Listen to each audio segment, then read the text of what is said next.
All right, everybody, welcome to another one of our online interview River Talks. I'm Catherine Price, the River Talks Program Manager, and today I'm excited to be joined by Dr. Carole Bucy.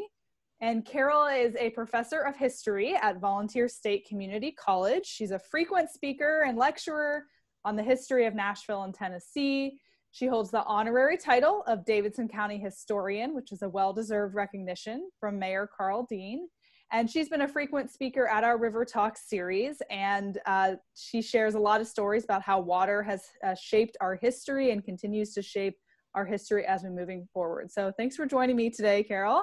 I'm delighted to be here. Thank you. Yeah, so to kick it off, I know you were planning to speak as part of our Spring River Talks series, and you were going to share about some of the kind of new research that you've been doing. So I'd love to hear about some of the stories that you were working on and what you were planning to tell us this spring. And perhaps this will be a fall talk. Yes, exactly. But I was planning to talk about the islands in the Cumberland River with particular focus on the 6 or 7 that are here in Davidson County within the boundaries of the river between Manskers Creek and then over towards Cheatham County. And I got really interested in these islands several years ago. Metro acquired a piece of property.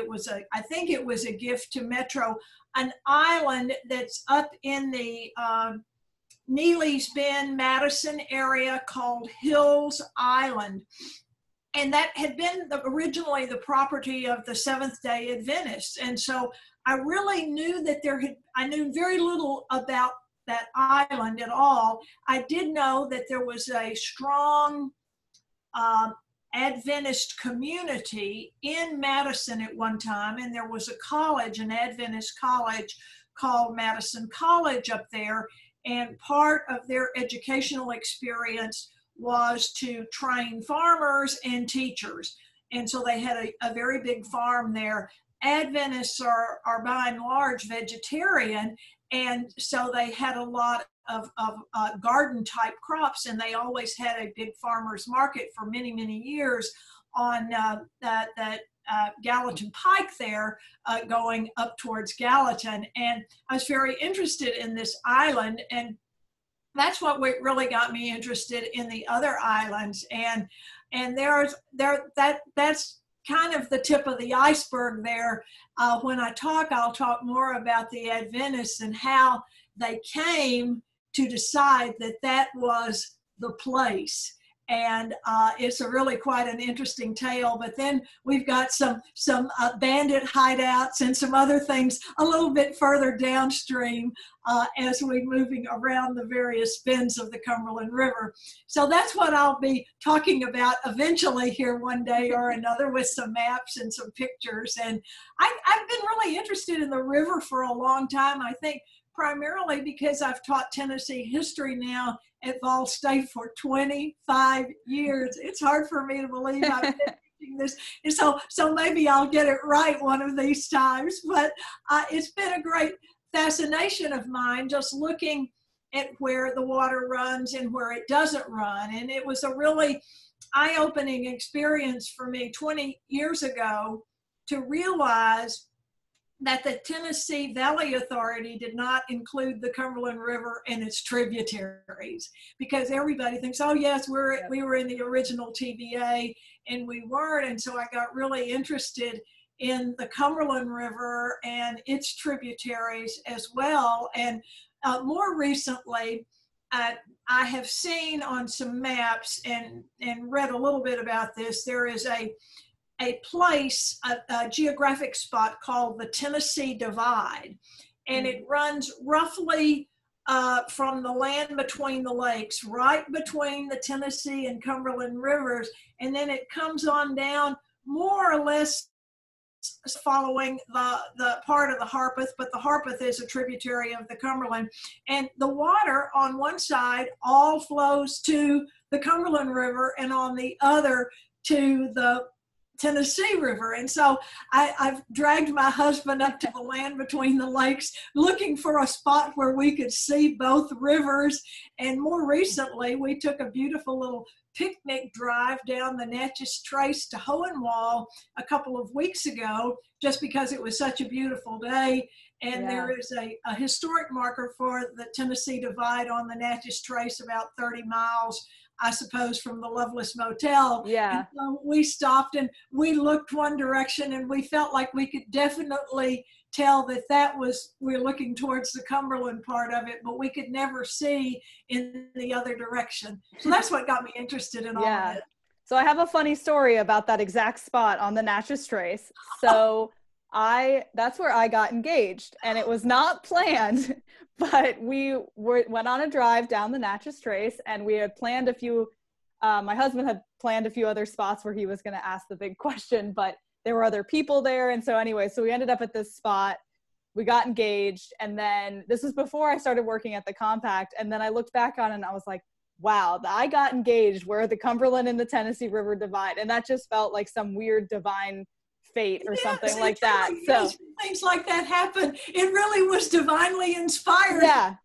So I know exactly where you're talking about. I've got pictures of the place. It's a beautiful spot, but yeah, it's just one of those really funny things that kind of came up through my life. So, but it's interesting, you think about these divides between between two rivers, and they're two watersheds, and we think about them sometimes ecologically and hydrologically different, but historically, everybody was moving in and out of all these different lands. And so one thing that I've been thinking about and sort of developing some ideas around is this idea that water is a human right. And we talk about water as a human right in drinking water, in having, clean water for consumption. But I think that there's a lot about water as a human right and its ability for people to access water for transportation and different things like that.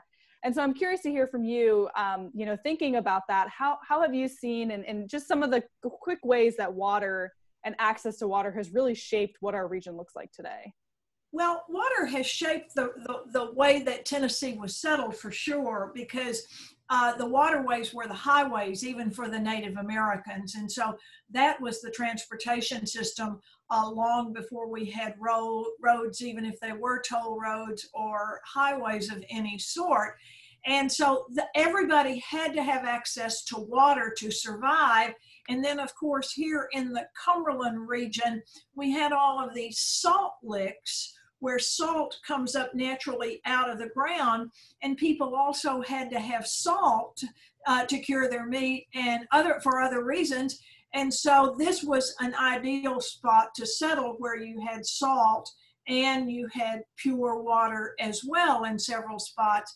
The thing about this that really I think is quite amazing today is that we assume we are the United States and this is the 21st century, and we don't have people in Tennessee drinking impure water.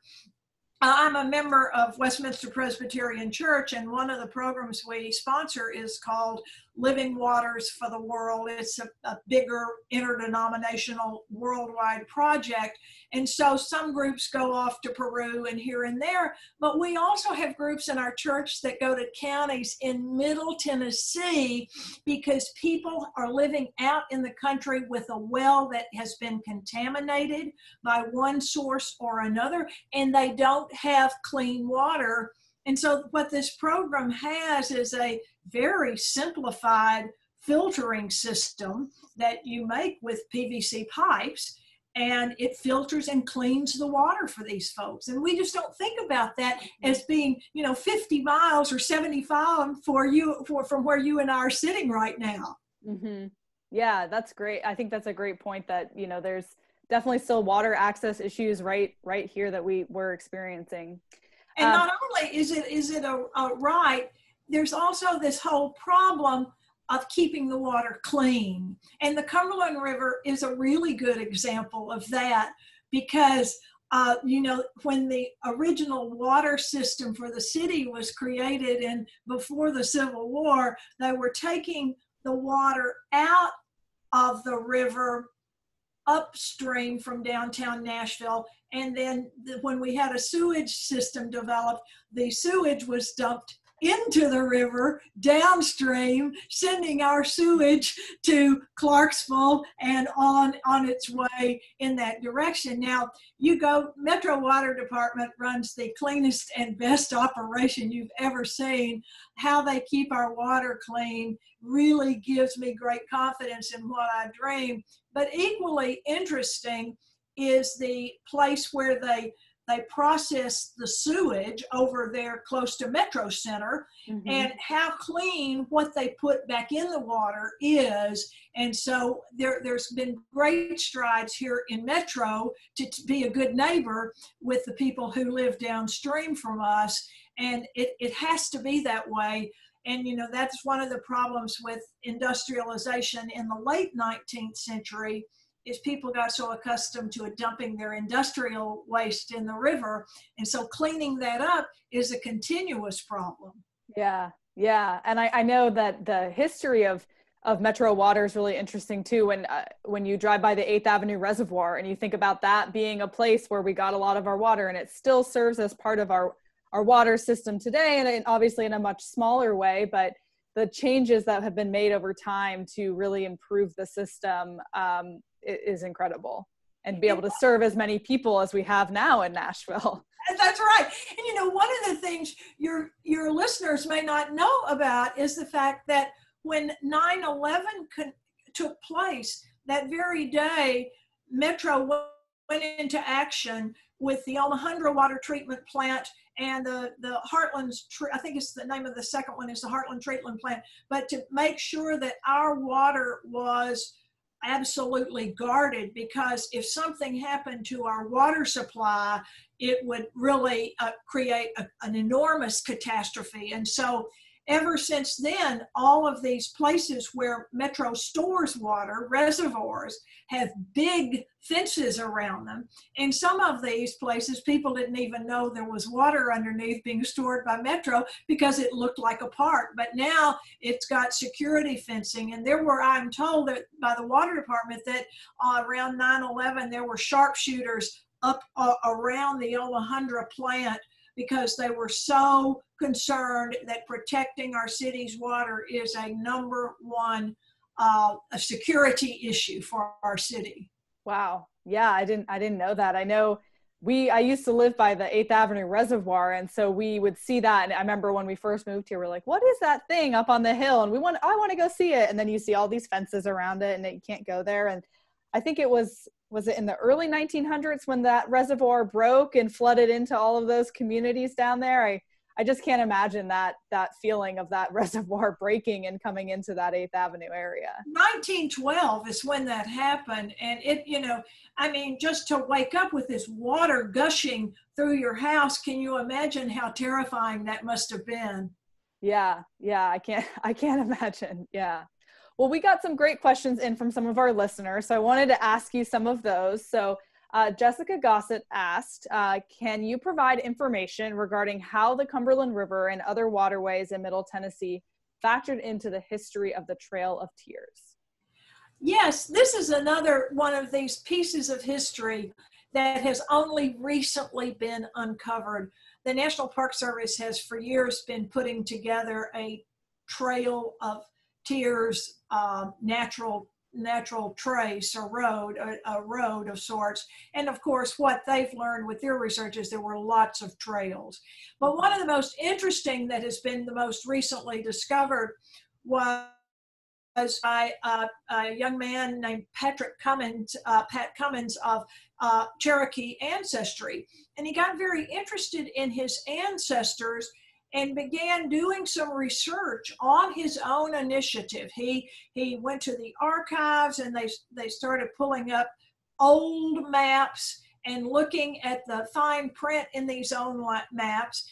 And we had never really understood that the Trail of Tears really came right through here. But one of the groups that was moved from over in the Chattanooga area came up the Stones River from, just imagine where Murfreesboro is, today. The county seat of Rutherford County for a while was Jefferson, Tennessee, which is now under the lake, but Murfreesboro became the county seat before the Civil War. But this trail went right beside the Stones River up into Nashville. The United States Army was in charge of the movement. They paid the people that owned the bridge there over the Cumberland River the toll to bring these several hundred Cherokees and probably some other tribes as well across the Cumberland River. And thanks to Pat Cummins and his friends who have put this together, the National Park Service has recognized this part of the Trail of Tears. And there's a boat dock down sort of in the very southeast corner of our county, Davidson County. And you have some trail markers for the Trail of Tears, and you can actually walk along it, and they're supposed to be, the National Park Service is going to put some signs somewhere down on the river downtown in Nashville. But it's really exciting to think that there's still something else new to be learned here about this, and the fact that the Army had to buy them food along the way, the Cherokees, and they had to pay for these folks to cross the bridge, and they came right here. And you know, one of the stories the Cherokees have always said is that they really, by this time, by 1837 and 38, Andrew Jackson was back at the Hermitage, and they asked the military officers to arrange a meeting for some of their chieftains with General Jackson, and General Jackson did not want to talk to them. As that is in the Cherokee oral history. It's been handed down. We have no documentation of that, I don't think. That's interesting. Yeah, I think the waterways, you know, transportation being kind of the veins in and out of our land has been obviously something through history that has led to these different types of events and intersections. And one of the things I love about River Talks is that we don't just talk about water in the biological, geological, hydrological context. We really talk about it in this historical context, and understanding and protecting the Stones River for its water quality is just as important as for its historical context and the histories of people that have moved along that area. So I always really appreciate when we can make those connections. That's right. And you know, we have the rivers not only served as transportation routes, they also served as sort of road maps, because even if you weren't in a boat, you could walk along the river. And you read the journals of Lewis and Clark, and as they were going across Montana, there were several places where they had to walk, and they had to get their boats up and then walk the boats down several miles, their canoes, before they could put them back in the river because of the waterfalls and other things. Yeah. And as long as you were following the river, you knew you were going to end up somewhere. Yeah. And, so they became that source of information as well. Yeah. Yeah. It makes me want to just sit on the side of the river and just sit and imagine for, you know, an hour, all the people that have crossed that river in different ways through time. It's pretty incredible. So this was another question that connects to kind of what's going on right now. This is from Tim O'Brien. And he wanted to know, what was it like in Nashville during the Spanish flu pandemic? And do we know how many lives were lost in our region? It's amazing how many things these two epidemics have in common. And yet, until this has come up, we've always overlooked this 1918 epidemic. And I think part of the reason that this epidemic got kind of lost in history, the 1918 epidemic got lost, was because by the time it really broke out here in Tennessee in late September, October of 1918, we knew the end of the war was in sight, the Great War, World War I, that we knew that Germany was really getting very close to being willing to sign an armistice, a peace agreement to stop fighting, to cease the fighting. And so here comes this flu epidemic, which really did start on American Army bases, but it's a really good example of how quickly something like this can spread, even if without people having direct contact with the sick. And so it comes in, we think now, to a military base out in Kansas. It gets to Philadelphia. It gets spread all over. And so by late September of 1918, it comes to Tennessee. And Tennessee, Nashville especially, was booming in the fall of 1918. Our population had, at the time of the 1910 census, had been about 120,000 of Nashville. Keep in mind, we didn't have metro government back then, so Nashville and Davidson County were two very different things. But we have the population swelling up to 155,000 of people coming into the city to work. And out in the county, the major producer out in the county was the DuPont plant. DuPont had gotten a contract from the federal government to build a plant to produce smokeless gunpowder for the war effort. And they bought a large piece of land in a bend in the Cumberland River, Hadley's Bend, that they really did not, they chose very specifically that bend in the river because there were so few people out there. And also it would provide a level of security in that there were no bridges at the time at that particular spot to get people. And so they thought this would be a good place to put this. And so they had a tremendously high population, 7,500, even more employees, primarily young women, but also some young men. There was a substantial population of Hispanics who had come to Middle Tennessee specifically to work in that plant. There was a Hispanic village out in that area for them. And these young people who were working in the plant were living in what amounted to army barracks. And so out there, the cases were positively horrendous out there. The DuPont plant, they estimate, may have had as many as 5,000 to 7,000 cases of this flu. And it spread so rapidly because people were living in such close proximity. But it also spread here to Nashville. Nashville was probably hit the hardest. Statistics vary as to how many people here got sick. In the city, we think that as many as 15,000 people in Nashville actually got sick from that flu epidemic.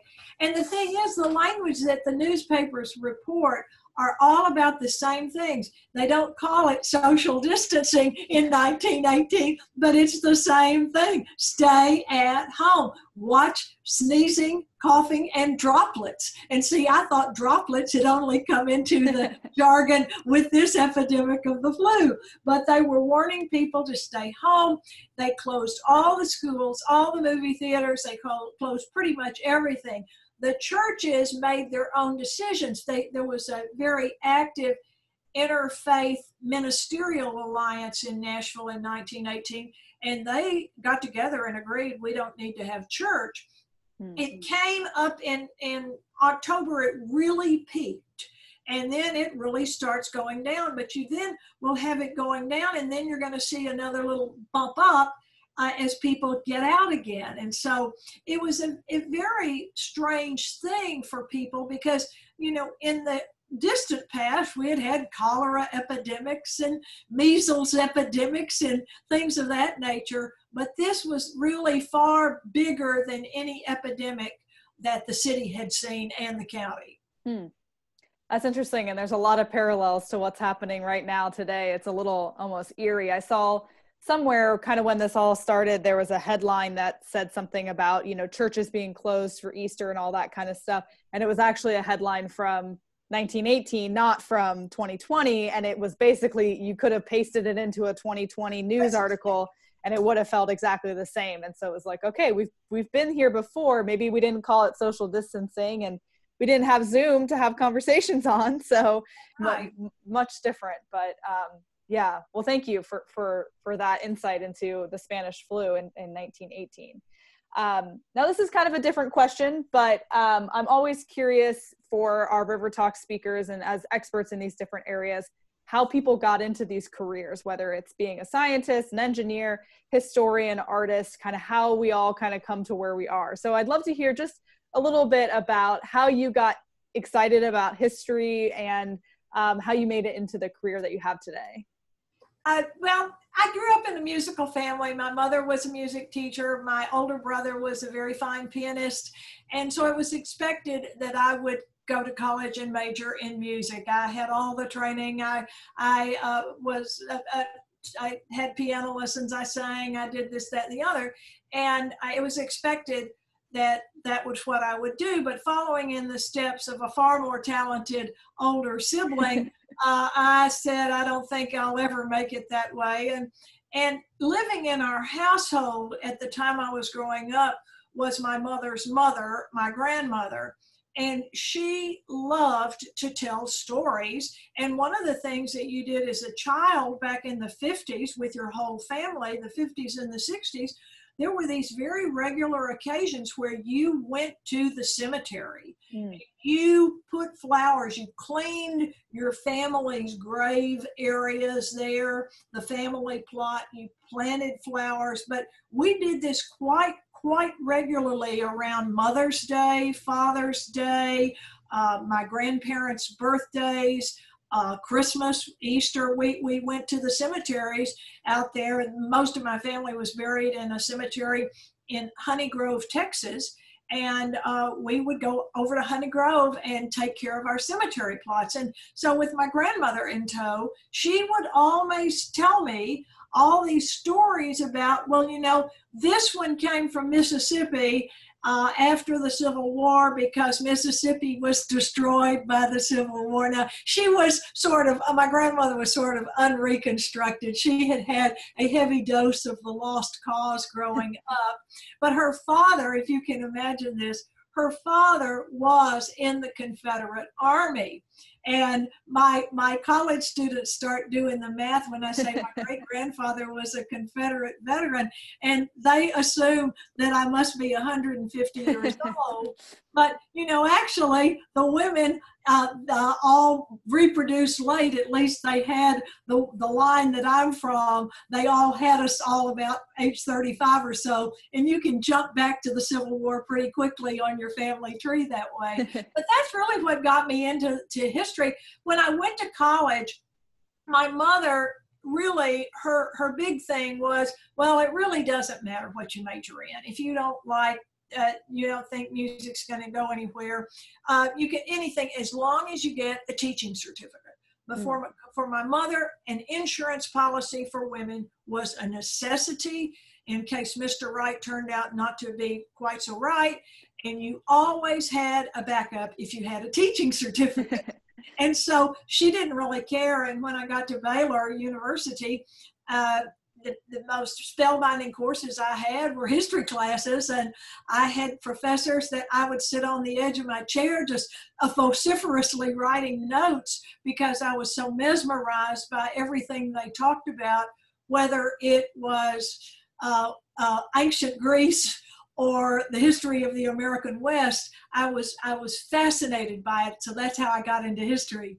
Oh, that's great. I love hearing people's like that moment where you just realize you can't get enough of something. You know, I think for people, it's like, oh, I just want to keep learning more and more and more. And then, you found something that's going to keep you going for a while. Well, it's still keeping me going. I mean, there's always, one of the things about working here at home, I've been producing my own little version of River Talk, so to speak, for my students who were in face-to-face classes but are now in online classes. And so I've really done a lot of research for looking for some really new, interesting things for them.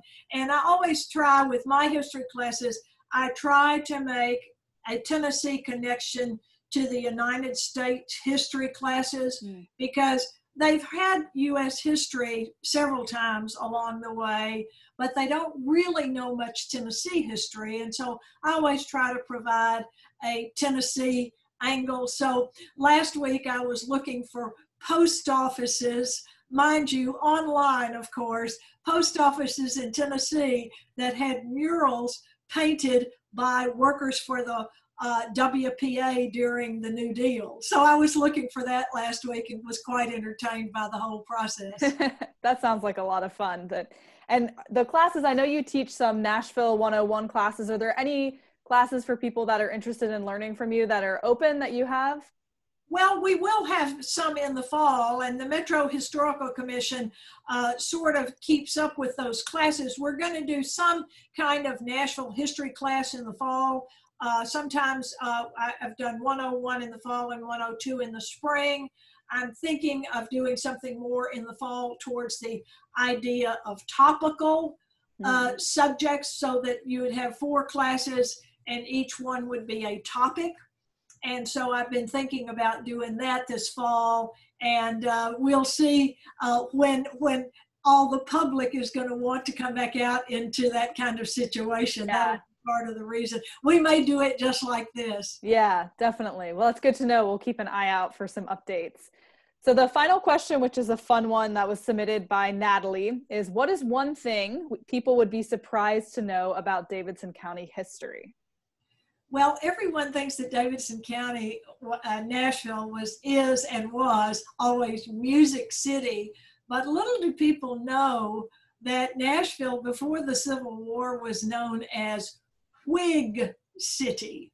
Now that seems very obscure, but you know, we assume that everybody who lived here were Jacksonian Democrats before the Civil War, but the alternative party to the Democrats before the Civil War was the Whig Party, named for the party in England that wanted to limit the power of President Andrew Jackson. They thought he was acting too king-like in some of his decisions. And so this Whig Party became very strong right here in Nashville. Nashville was a hotbed of Whigs because it had a business community. And the business community was very angry with Jackson for killing the Bank of the United States. And so Jackson had little support here in Nashville among the business class of people here.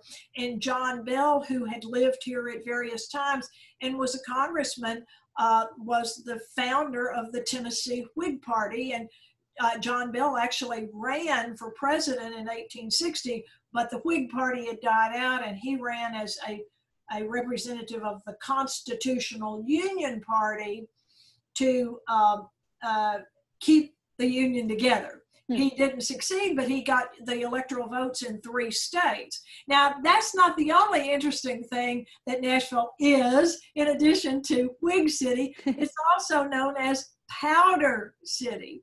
And so we immediately think it might be the smokeless gunpowder, but no, actually it's flour, as in baking flour, because we had these roller mills here that rolled grain. Now, you don't see wheat growing anywhere near Davidson County, but wheat would be brought from the Midwest on barges up the river to be ground into flour here. Thus, we had all sorts of flour companies here. The one that I suppose got the most publicity was Martha White and her flour, but this was Powder City as well. It's also been Irish City and a lot of other places, but I really think that it's interesting to kind of look at these nicknames. Oh, that's so fun. Yeah, I had no idea about the powder, the wigs, anything like that. So thank you. Well, thank you today for joining me, Carole. I really appreciated the time talking with you and learning more about Nashville's history. Is there anything that you want to add that we didn't get a chance to talk about? Well, I hope people will keep coming to the River Talks, and I hope people will be very cautious about getting out, and especially about dropping trash innocently or not so innocently in our waters. Yeah.